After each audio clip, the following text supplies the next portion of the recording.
Hello, Malcolm. I am so excited to be speaking with you today because, against all my feminist upbringing, I think I'm going to be making a very heartfelt argument in favor of not just polygamy, but just full on harems. Wait, Make hold harems. on. Yet I would gladly eat a flag myself if it would protect the freedoms of the proud people who salute that flag. Yay! Freedoms such as polygamy. I'll rest my case.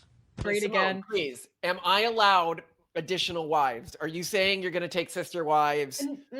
No, in fact, I'll even point to the examples of harems as I like them, and it's all very you do you. I'm the whole communal group house thing does not sit well with me. Actually, the communal group house thing is pretty rare in harems, depending on the harem system you're talking about. Yeah, like even a lot of like contemporary LDS sister wife situations, they have their own freaking house. Well, see, And it's there's a not contemporary. That was historically true. So people may not know this. Well, there are also examples of them all living in one big house, which I just cannot. No. That's a more modern thing. Was only the extreme LDS. If you look Yeah. at the mainstream LDS harems historically, these Mhm. are Mormon harems, Mhm. that every wife would have their own house. Yeah. And that was sort of a requirement to take on additional wives, is being Yeah, able if you to can't get afford. her a house, what are you doing? Yeah, what are you Um, doing? Making her live like a kid in one of the rooms of your house, you know? Yeah. But it's just so funny to me though, like as much as I'm like, this goes against all of my like feminist upbringing, I also think about the major themes in modern feminist Well, discourse, like actually, you the would be mental surprised. load and that, I don't want to have to take care of my husband. Well, then bring in another wife, Well, right? Simone, Like, more than that, mhm. harems, when done in the way the LDS couples used to do them, actually led to more female rights, specifically because women were away from their husbands much more frequently. Mhm. Women were much more involved in commerce because they were in part, maintaining their own household. Yeah. And it's why, if I remember correctly, Utah had one of the earlier right to votes, one of the earlier for women. Oh, for women's Um, suffrage. That's very interesting. I mean, also there's just the dynamic of, especially if they're living in proximity and coordinating in any way, what you also have is a built-in community of people who are willing and able probably to take care of each other. Like if one is sick, oh, just have a sister wife, watch the kids for a little. Yeah, take it easy. Or like, you guys can have a date night. We'll take the kids. The kids know each other. So yeah. By the way, it doesn't look good. Like this goes against everything I'm supposed to be saying. But yeah, So, let me. Simone, before you go further, the following territories provided full voting rights to women before statehood. Um, Uh-huh. the first was the territory of Wyoming. The second was the territory of Utah back in 1870. Um, Oh boy. and if you're talking about when states granted women the right to vote, Yeah. Utah was the third state to grant women the right to vote. Was Wyoming being the first, Colorado the second, and Utah the third. Oh. There So, we go. so yeah, Yeah. harems actually give women more rights Harems, depending on how you structure them. female empowerment. I mean, also when you think about like the old formats or like the myths around, these female Amazonian things where like they'd like, bring in one man to have children and like, well, what is that but a harem at that point then? You know What, what what I do you mean? mean, but a harem? Oh, they bring in one man for all the women to have children with. Well, yeah, because they're bringing in the strongest. Harems do lead to more genetic fitness within a population because fewer men end up breeding. And sort of the point of a male is their disposability I within a population. know, but that's bad. But we're gonna okay. Anyway, the whole reason I'm bringing this up, and the reason I've been thinking about this a lot, and then like thinking and processing it more, because you pointed out in another base camp episode that really the state expects citizens to raise children, and they are now the primary beneficiaries of humans that any parent or family produces. So Right? Like, sorry, I'll word this a bit more clearly. yeah. Historically speaking, when you had children, the person who had the child was the beneficiary, in that the child would work on the farm or work in the factory and bring money back to the family. Mhm. And then when the person got older, the kid would support them, would basically pay their social security, or the modern version of that. And we should say primary economic beneficiary because obviously children have their own inherent. Yes, today parents are virtually non-economic beneficiaries of kids. Kids do not care for their parents in old Yeah, age. kids are an economic liability or detriment. And so the state is the primary economic beneficiary of kids, and yet they expect parents to bear the cost of it. Mm-hmm. And that's obviously producing a market failure because people are like, wait, what? So like, what's in this economically for me? And states are like, yeah, but I'm not paying for it. And then, the economists who actually are like looking at this are like, well, yeah, it would kind of like the state would have to pay $300,000 just to get families going. I mean, they'd probably still get a positive ROI, but that's not going to get passed legislatively. So we're a bit in a bind there. But then we also have this problem where in dating markets, totally separately from this whole economic issue, we have this rough, like, sort of issue of most women pursuing 20% of men. So recent dating app data show that women are much more selective than men. Also, they swipe right on just 18 to 14% of male profiles. This depends obviously on the app. Mhm. And while men they swipe right on approximately 46% of female profiles on Tinder and similar platforms. And then women's matching rates are significantly higher, about 10% compared to men's 0.6%. So men can they have much more difficulty finding female partners. Women are more likely to be accepted by men who in most cases are not being true to them, and they're sort of practicing functional polygamy from a dating standpoint. Well, I think that that's a really strong point. Is our society is already functionally polygamous, with women sharing the top, 20% of guys, and they don't realize it. And because they can't realize it, the guys cannot continue to gain sexual access to the women because we do not normalize polygamy within our culture. Mhm. What that means is the guys never settle down. Mhm. If we did normalize polygamy, the guys would just be like, oh, here's my, four other wives. If you want to be a part of this, be a part of this, right? Yeah, like here are the terms, take it or leave it. And it's actually worse. Like I'm sort of widely discussed online. They're like, that's 80-20, right? Like 80% of women pursue 20% of men. But it's actually worse than that, Oh, because it is. recent behavioral studies show women are so selective, finding most men unattractive. One study actually found that only 1 in 100 male profiles were liked by more than 80% of women. So it's like the 81% rule. It's ridiculously bad. And Oh. so yeah, to your point, So you're saying polygamy. I need like 50 wives. That's the zone of wives I need. Also, Well, I think how mean, there's also socialist it is. unfortunately, I've kind of ruined you because I've pushed you into a very economically unproductive, you could say, position. Like your earning potential before we met and embarked on life together was actually quite high. And I, being the vortex of failure, using your mom's terms to describe me, pulled you into a life of entrepreneurship and nonprofit work, meaning that your earning potential is not such that you could afford to pay for the lifestyles of additional female partners. So while you are a 10, I you are not disagree. I financially disagree. So let me explain. Okay. okay. What you are missing here, all Uh-huh. right, Okay. Simone, Okay. Malcolm. is how many women out there in terms of, Mhm. so if you talk about the Mormon wives that I talked about before, Yeah. it was very common for the wives to be expected to support themselves. Mm, The women, I always thought that the whole point was that the men were going to economically support the wives. no, no, not always. So, and that's one of the reasons why feminism was so common was in early Mormonism. Mm, But if you look at women today, like you go out and you survey women today, yeah. there are a lot of women at around your age. So let's say like late 30s. Okay. Well, you're not late 30s, like mid 30s, right? I'm Who are, 37. That's late 30s, Malcolm. you're I'm 37? old. Yeah. There's a Very lot old. of 37-year-olds who are, highly educated, top degrees from universities, and who have great jobs, and they just want a decent husband. And these women would be very happy to be economic contributors to our marriage because while you are right, Simone, I may not be a guy who is, what's the word I'm Rolling looking, in it. rolling in it. What women care about with men is the status augmentation that the man grants them. And being rolling in it is one avenue to status augmentation, but there are multiple avenues to status augmentation.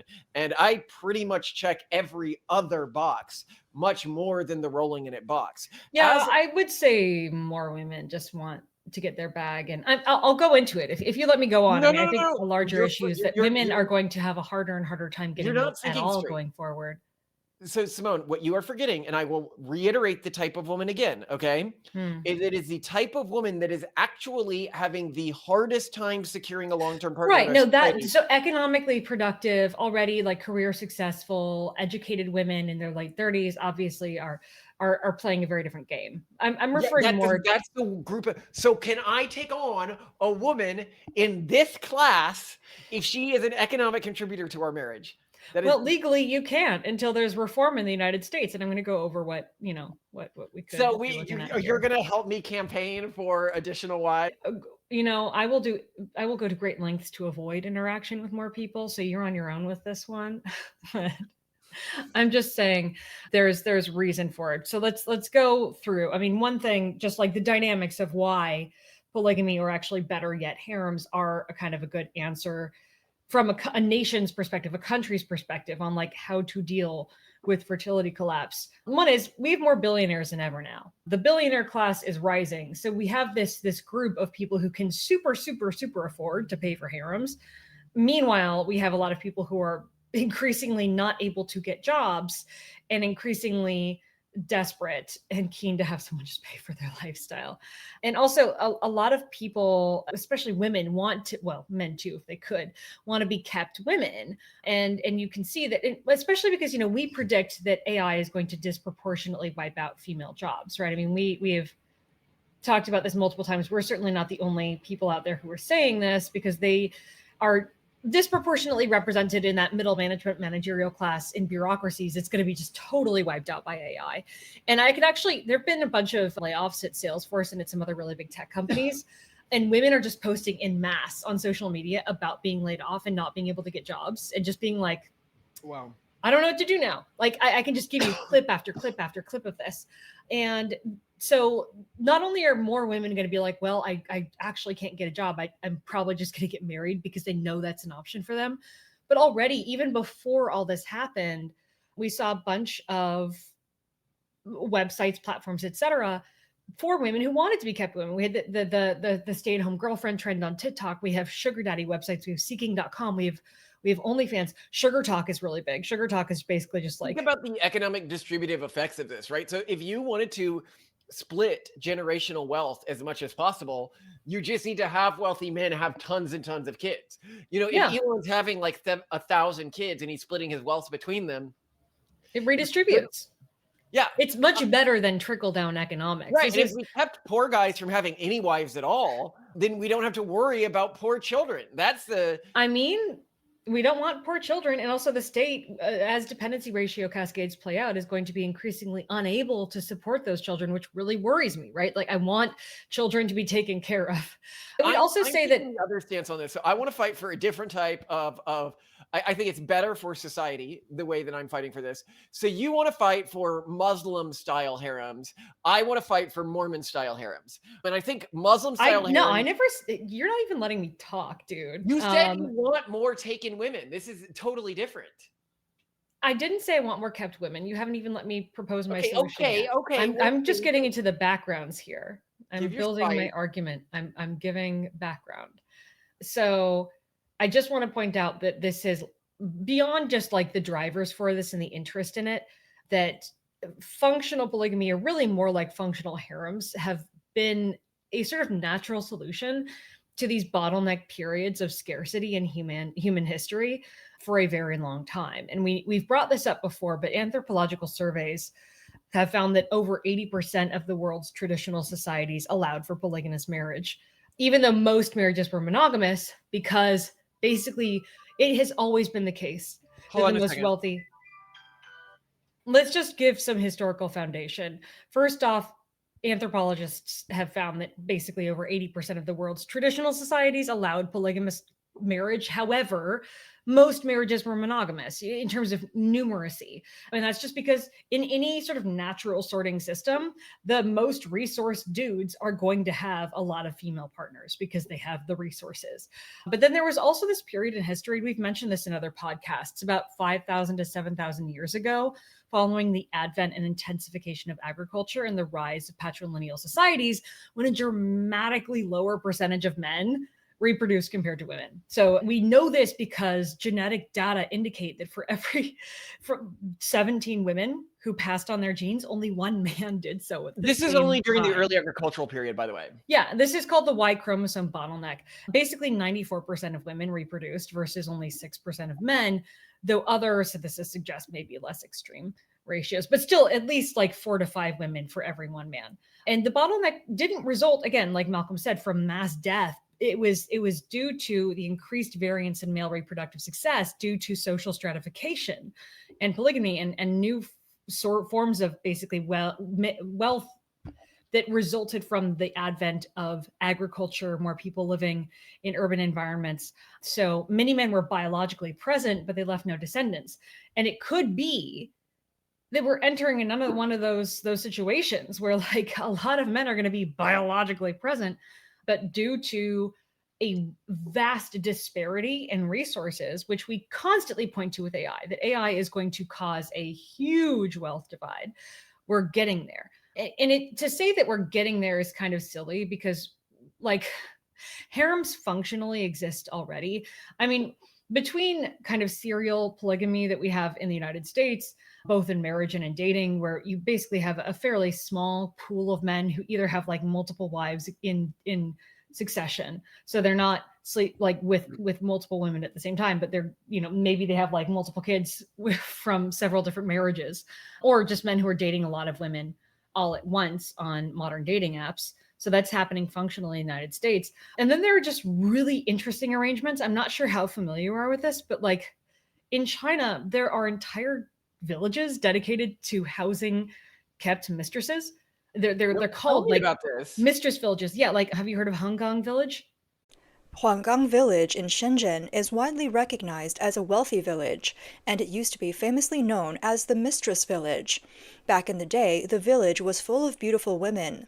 Their boyfriends were mostly businessmen, white-collar workers, and truck drivers who traveled between Hong Kong and Shenzhen. At its peak, Huanggang Village had around 50,000 mistresses. The village was packed with massage parlors, karaoke bars, nightclubs, and other places associated with the sex industry, earning it the nickname a paradise for Hong Kongers. Some businessmen and officials would secretly establish such homes on the outskirts of the city to hide from their wives. These urban villages became a special community and were seen as symbols of indulgent lifestyles. No. Tell me. It's this place in Shenzhen that has nearly 50,000 mistresses living in it. Other villages have over 130,000 mistresses living in them. And it's estimated that Shenzhen in general as an area has over 300,000 mistresses. Asmongold actually did he like reviewed some reporting on Honggang Village like a year ago. I'll send you a link if you want to see what they look like. I want to learn about the mistress villages. I'll tell you more. Yeah, no. So these neighborhoods are known for housing kept women. They're a visible part of urban life, especially in large cities, because they also sort of create these little cottage industries. Like they have, they're well-appointed apartments. It's often luxury housing, and it supports a lot of like local, nail salons and restaurants and things like that these kept women frequent. So the locals also kind of don't mind it because they're like, well, here are these bored women who have nothing to do but spend their allowances that their husbands give them. Mm-hmm. So here are some typical features of these kept women neighborhoods. They're often composed of clusters of upscale apartment buildings. Sometimes they like literally call them in media reports mistress blocks, which is like just, that's the, how like you lived in a brothel apartment building when you were in South Korea? Well, this is just for mistresses. And they receive actually pretty decent allowances. So in US dollars, it's okay on the low end, maybe $700, but at the high end, $3,200 a month or more. And that depends on the city and the status of the woman. A lot of these women who are involved in this are coming from very rural villages and then sending the money back to their families. And it's just way better for them than factory work. They're like, I'll take this over factory work any day. This is amazing. But then they can't get husbands or carry on to the next generation. So and that's where we're going to get into why this should be legalized. The mistresses or not? They do in many cases. And that's one of the problems actually. So there have been multiple instances in which, for example, one example in the news report that Asmongold watches, there is a woman whose patron was like, hey, listen, I would like you to have a kid. My wife and I want to have a kid, but she's infertile. if it's a son, I'll pay you this much. If it's a daughter, I'll pay you this much. Either way, you're basically acting as a surrogate and egg donor, and my wife is going to raise the kid. And at the end of all that, at the end of her pregnancy, this particular mistress was like, I actually want to keep the kid. I'm really attached to this baby. And he took the baby anyway and just gave her the money. And she had no recourse because this is not technically legal. There wasn't any sort of agreement. She Better for couldn't the do kid, anything. though. The kid's now going to live with a wealthy family and a mom who wanted him. This is true. However, it would be nice if there were some more legal, because that is human trafficking. They stole a baby, Malcolm. Like, be that as it may, right? Like, it's still an issue. But anyway, yeah. So I don't know about that. I don't know about that. She agreed to it in the first place. And that's the thing. Yeah, it gets so difficult with surrogacy and egg donation. This is why we need artificial wombs. I'll tell you what. But China's working on it. I mean, their plan is stupid and it's not going to work. Like what they said they're going to do. We're like, girl, no, nice try. We know you can't do that. Nice, beautiful try. We'll get it done in the US first. So these women though, they're provided with allowances, they get luxury goods, they get spa treatments. They often share social circles, like they know each other, they hang out, they're all living to each other and close to each other. And this is actually part of there is a bit of a historical precedent for this in China. It's just kind of a little different now because it's modern. What I find interesting though is you would think that this is mostly just something that corrupt CCP officials are doing because they have all the money. But it's and it is true that one report that found that I think 95%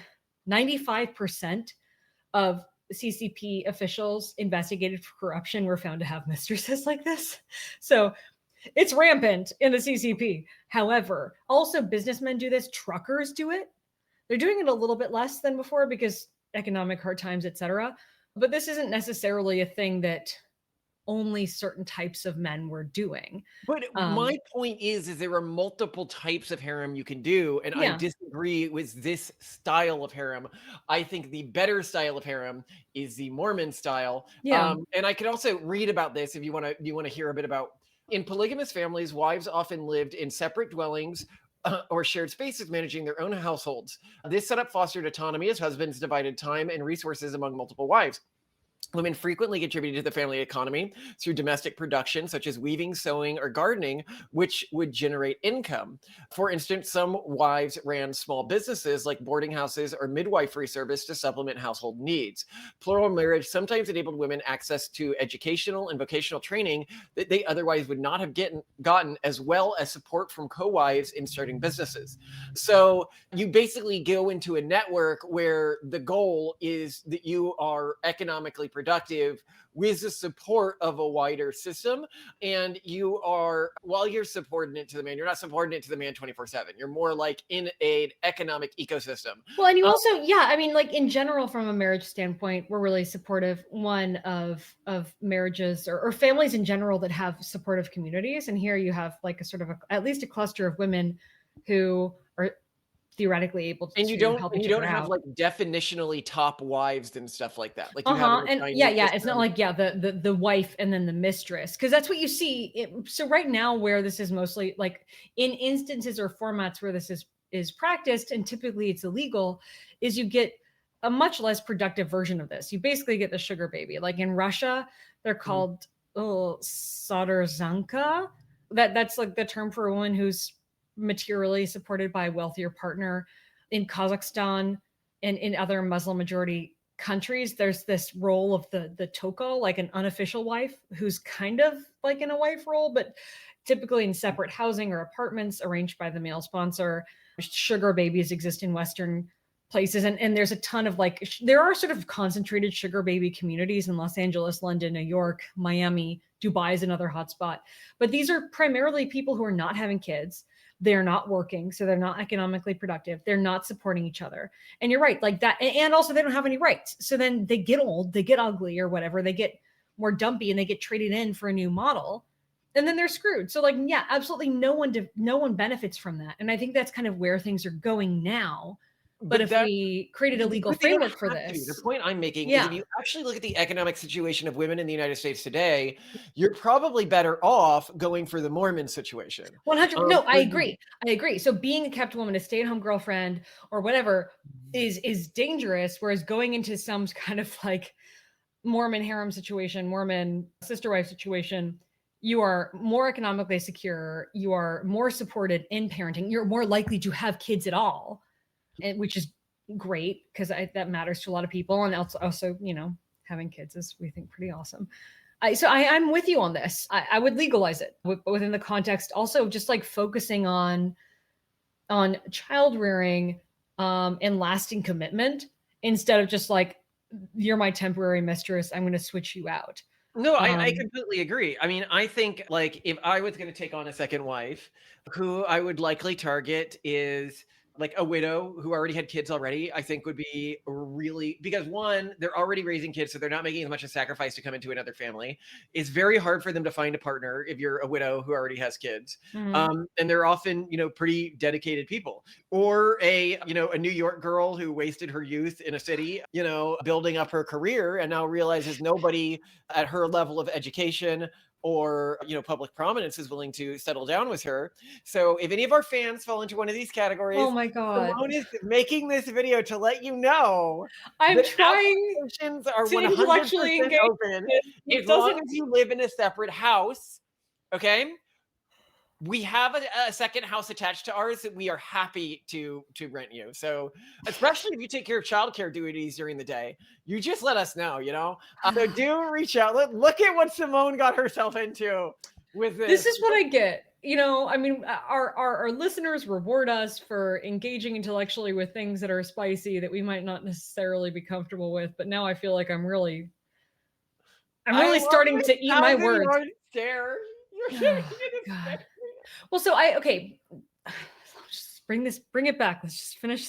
Let's take it home. I want to know what you think about what I will call the billionaire, the modern 2025 billionaire harem model, which we have seen both pursued by men and by women who are like, I want this model specifically. Like they don't want to have sister wives. They want something like what Elon Musk has reportedly done.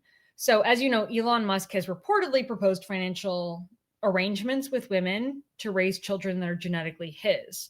The terms are based on legal or recent reporting that took place. I think the New York Times did a big piece on this, and they include basically large upfront payments, high monthly support, and then confidentiality clauses. And we know women who are like, yeah, this is what I want. And multiple women who have approached and been approached by billionaires and been like trying to work out arrangements like this, where they will have children of those men and get support from those men, but they don't plan on necessarily living very close lives with those men. And they also don't want to be involved with other female partners of those men per se. Though some have been like, no, I'll be the harem manager, like I'll coordinate everyone. So I'm just saying, like, we know people who are both male and female who are looking for this.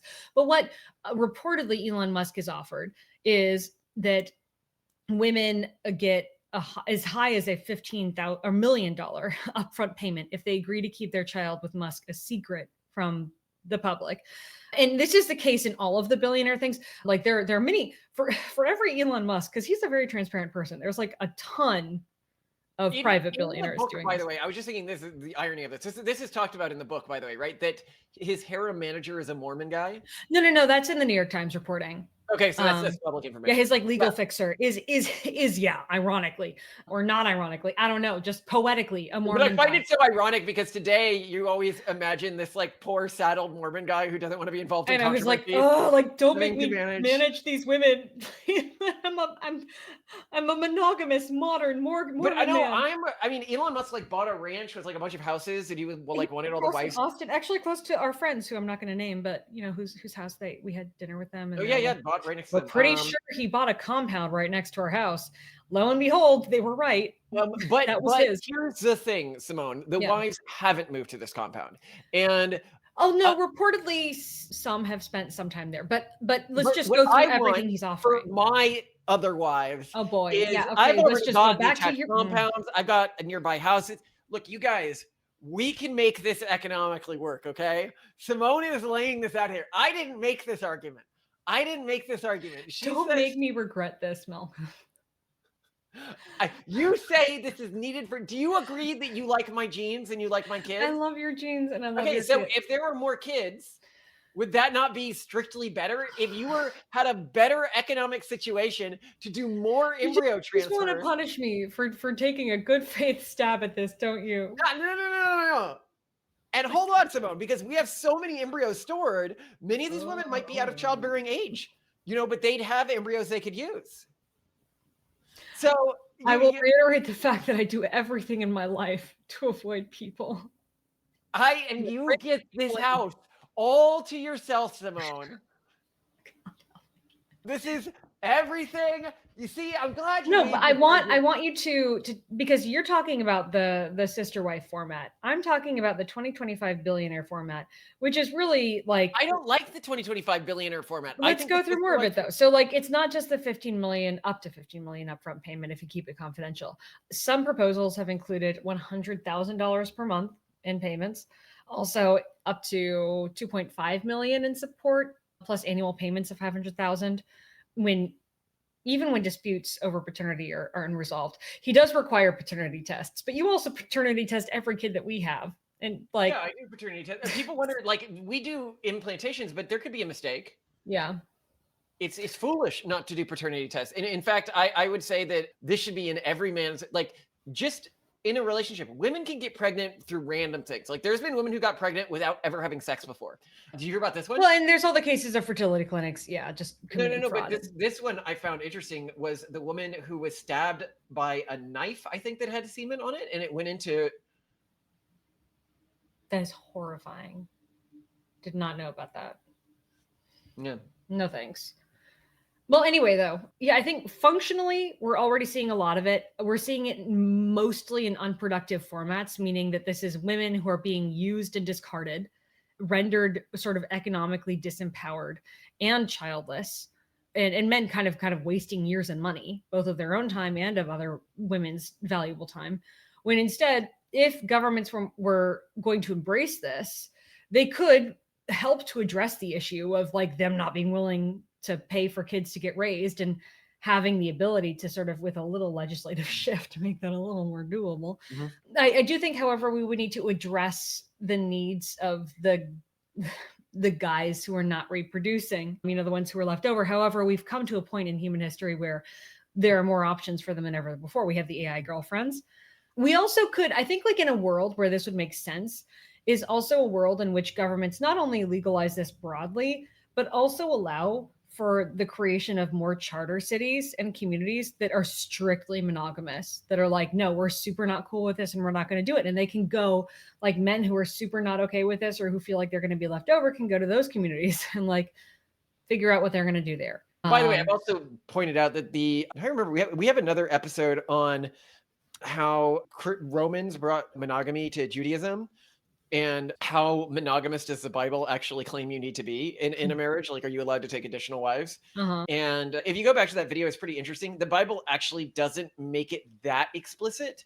And the reason they don't make it that explicit is basically the Bible assumes that everyone is monogamous, but it doesn't explicitly require it. Depending I think on it's my reading of the Bible and biblical text and all the various examples where there are sort of multiple women and coming into a marriage for whatever reason, is that it's really, you can see it just a practical manifestation of what I said anthropologists have found, that 80% of societies were polygamous. Well, it's just that most marriages were monogamous because most men could only handle one woman, like financially, because traditionally, there was more male support. At the Bible, what you basically see, and we point this out in that episode, is that within Jewish culture historically, polygamy, like having multiple wives, was the norm until the Roman period. Romans were actually much more monogamous than most other groups. They sometimes had mistresses, but you had a primary wife. And because of that, the Christians who grew up under Rome, like Jesus during that time period, would have seen monogamy as culturally normative, but not because of Jewish cultural history, but because of Roman cultural history. That's very interesting. And that's why if you do want to create a polygamous form of Christianity, there's a lot. I think there's like 2 lines that can be troublesome for you, but those you can work around. I mean, people are very accustomed to bending over Working backwards to around make things. the Bible work for them. So yeah, don't worry about that, Malcolm. They'll find a way. They'll find a way. Every religious denomination does. If you want to learn more about this, go search for our episode, How the Romans Made the Jews Monogamous, or something like that, where we go over every line in the Bible that could be used this way. Obviously, the key line here, I'd say, is probably 1 Timothy 3:2-12, Titus 1:6, which says that church leaders, e.g. bishops, deacons, elders, etc., must be, quote, the husband of one wife, end quote, which implies that it is normal within the Christian community and not explicitly forbidden for some people to have more than one wife, or it implies that everyone in a church leadership position must be married. I think the latter, given that it was assumed the norm within that society that you were monogamous, but that obviously leads to big problems for groups like Catholics and even many Protestant denominations which don't force church leaders to be married, which I think that you should, but that aside, you either have to say either polygamy is normal and acceptable, just not within the leadership, or all church leaders have to be married. The second most, argued for it thing is when they talk about something like Genesis 2:4, therefore a man shall leave his mother and father and hold fast to his wife, and they shall become one flesh. But I point out that that's not a very good argument, because what's clearly being talked about there when it says they shall become one flesh is they shall literally become one flesh through their children, not that they like merge together into a single person or homunculus or something like that. Then most of the other arguments come downstream of describing Christ's relationship with humanity as being like a husband to a wife, and that relationship is being singular, except it's not singular because there's one Christ and a lot of humans. And so if Christ is like the husband and humanity are like the wives, that is, or God is like the husband and humanity is like the wives, that would support polygamy. Well, then I will leave it at this. If you are a single female viewer and you're looking for your polygamous husband, reach out to Malcolm, who's clearly just waiting for you to line up. Go ahead. Yeah. Go for it. And I love you. I love you, Simone. You're the one who did this episode, okay? I didn't choose this topic. I didn't prep this episode. I didn't say you should argue this. No. I have argued against this in previous episodes where I say the Andrew Tate solution to marriage collapse. Dear white men, you're being replaced because none of you have children. Even those of you about the replacement online, like little girls, don't find the gumption to. I see white men bragging about having 5 kids as if it's an achievement. LOL. 5 LOLOL per year, right? Oh, all you white boys lost control of your women, and now they won't accept multiple wives anymore. Now they tell you they don't want any more kids. One's enough. They don't want to do their God-given job anymore. No, they want Instagram likes instead. So your genetic potential is stumped by the whims of some singular female, a female who takes 9 whole months to grow a single baby. Other races have multiple ovens for bread. We're not cucked. Some just screaming at you about loyalty, and you're sitting there saying, yes, baby, jerking off to porn when she's asleep, or maybe cheating with a side condom on. I mean, it's associated with instability. And again, we would need to find a way to placate or give a place to the men who would otherwise become, as have sometimes been referred to, free radicals in society, who destabilize society. You point out in the Pragmatist Guide, I think, to relationships and crafting religion, that there's a reason why despite the fact that polygamy is much more common and sort of like naturally occurring, the most successful societies have been monogamous, because you're far more likely to have an unstable society when you have a lot of uncoupled men who are unsatisfied. So you cannot adopt policies that embrace this without also finding ways to satisfy the men who cannot afford or who cannot attract multiple wives. So that's my final thing. Chew on that, guys. Over and out. Love you. I love you to death, Simone. So Okay. our kid gets in trouble. I have to go to school. They said he could get suspended if he keeps doing this. And I have to, they're like, oh, you know, he made threats to other kids about killing them and stuff like this. And I have to go to school tomorrow to drop him off. And I had to sit through an assessment. So you know what he actually did, Simone? Like, I actually feel bad even punishing him. He got in an argument with some other kids. There was a cantina on one of the Lego bricks, and he said the cantina was a nuke, and they argued it was like a blender, and it looks like a nuke. He was totally, so he gets in trouble for saying the cantina. He gets in trouble for saying that something that looked like a nuke because they said this is a weapon, and I was like, I don't think it's a weapon that he's going to use against other children. I don't like. You don't believe our son is going to deploy nuclear weapons? But here's his picture that got him in trouble.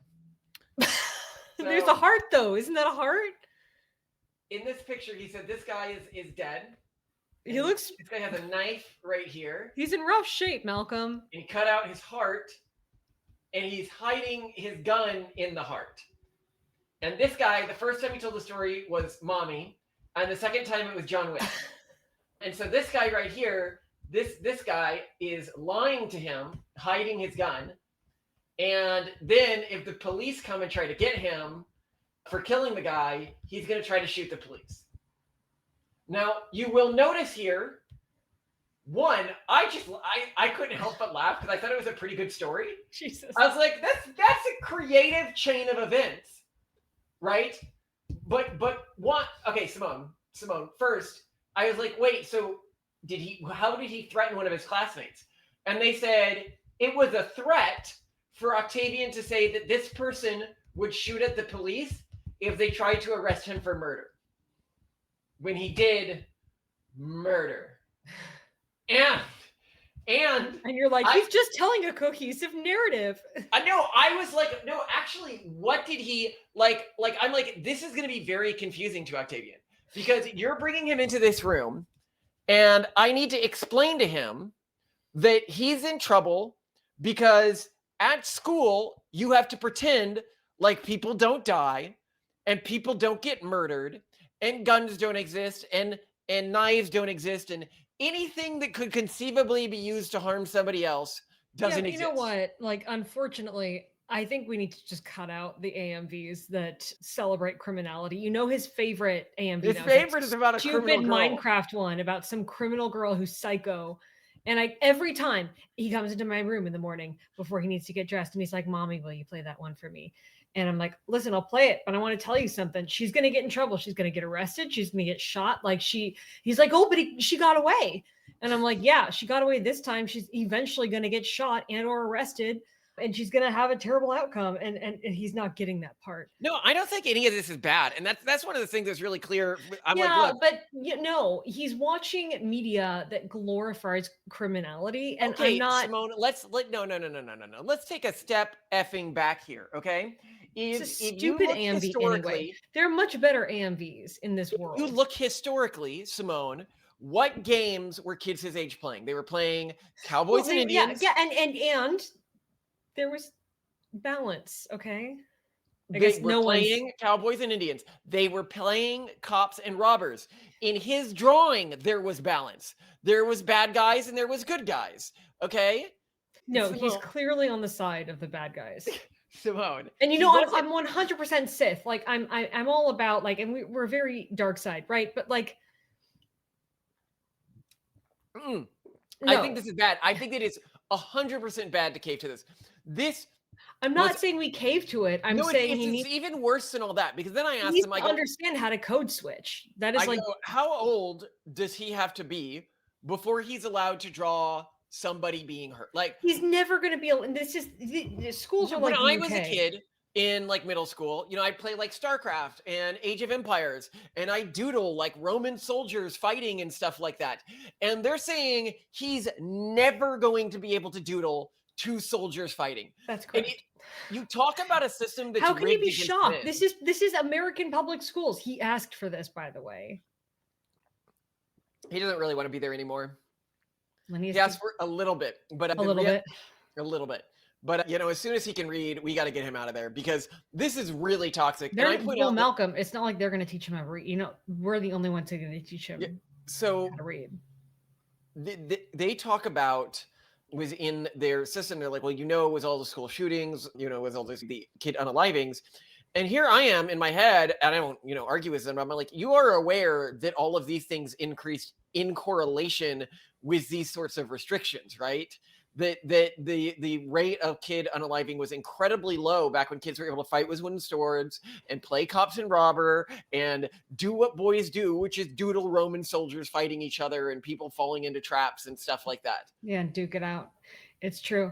It's so funny. I was actually, you know, in the context of the, you know, all the, you know, political violence that's taking place now, people were discussing or giving examples of people on the left calling for political violence. And they referred to multiple times when Joe Biden used to use this line, which I guess really hit well with his audiences of like, well, if we were in high school, I'd take you out back and beat you up. And I'm like, well, you know what? You're not allowed to do that in high school anymore. Not like you really were before, but like that was normative and kind of how you settled conflicts. And now that would be seen as like, you know, assault. You'd be charged. It would be this whole thing. There would be a restorative justice session if you were in a more progressive school district, or just some suspension and boring old normal punishment in another one. But like, you know, and it's better with him not in mainstream schools anyway, even from just a safety standpoint. No, I mean, yeah, the danger rate within these institutions is so high. But they pointed out, like, they're like, oh, he's very genial. He's very well liked by the other kids. He tries to follow the rules. We hear him talking to himself and trying to remember the rules. Oh, after he gets in trouble and he works with his parents. So they know, like, he's a good kid. And they're like, well, we have to do this because of the bureaucracy. But also, you know, it is important that kids. And I'm like, no, it's not. Like, no, he's at home. I'm not going to pretend like people don't die. I'm like, look, he watches Saturday cartoons from the 80s, you know, G.I. Joe, you know, people are dying in these, right? Like, that's normal, right? The X-Men, you know, like, grow up, guys. Like, I honestly want to be like, stop being such a bunch of pussies. Again, to your point, they don't have a choice, but that's well, poor thing to everyone. But yeah, all right, well, I'll just kick us off. We'll figure this out. I still think, listen, if you criticize gangster rap, you can't condone stupid AMVs that glorify criminality either. Simone, they glorify rebellion, which is very different. Gangster rap, I criticized specifically for its materialism. And its low treatment of women. So the materialism is it's just the material, and the criminality is fine. Materialism. Yeah, that's what I don't like it for. I don't care about the. I didn't realize. I like cowboy westerns and stuff like this. Like, what are you talking about? Like, this is part of our cultural background. I don't mind that. Maybe I'm just salty because I can't get that song out of my head, and I really wish we could just go back to the better AMVs the kids went through, or the better songs that they got hooked on. Go to the Minecraft one about the two who date. That one's pretty sweet. I try to make him happy. He only asks for the one on the freaking criminal, the bad song. Anyway, we'll get into it. So anyway. Hello, Mask is calling. Yes. May I ask what this is about? It's the school, Simone. We have guns in our home. They're all locked up. No, nothing like that. No. He knows that's a big, well, I mean, like fake weapons, squirt guns and stuff, but not like a weapon. Well, you lock them up. You buy the weapon locks. That's the... Yeah, no problem. I really appreciate it. And have a spectacular day. All right, you were saying. Okay. What are you doing? What are you doing? You maniac. What are you doing? Oh, gosh. What are you doing? I'm attacking you. I'm fighting back. Sorry. Oh, gosh. Yes.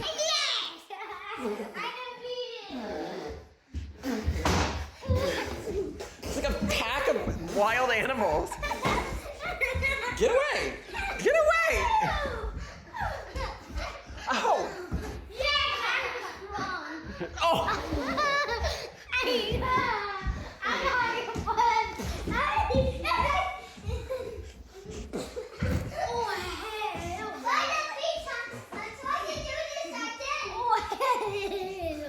What are you doing? No! What? Ow! Ow! I'm punching you. Yeah, I felt it. Attacking. No!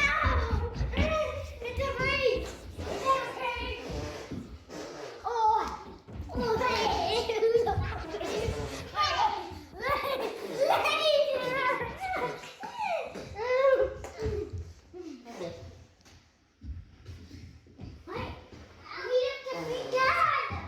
Thank you for defending me, Torsten. Wait, no, you were just taking him down so you can attack? Titan, not good. Oh gosh, that was bad.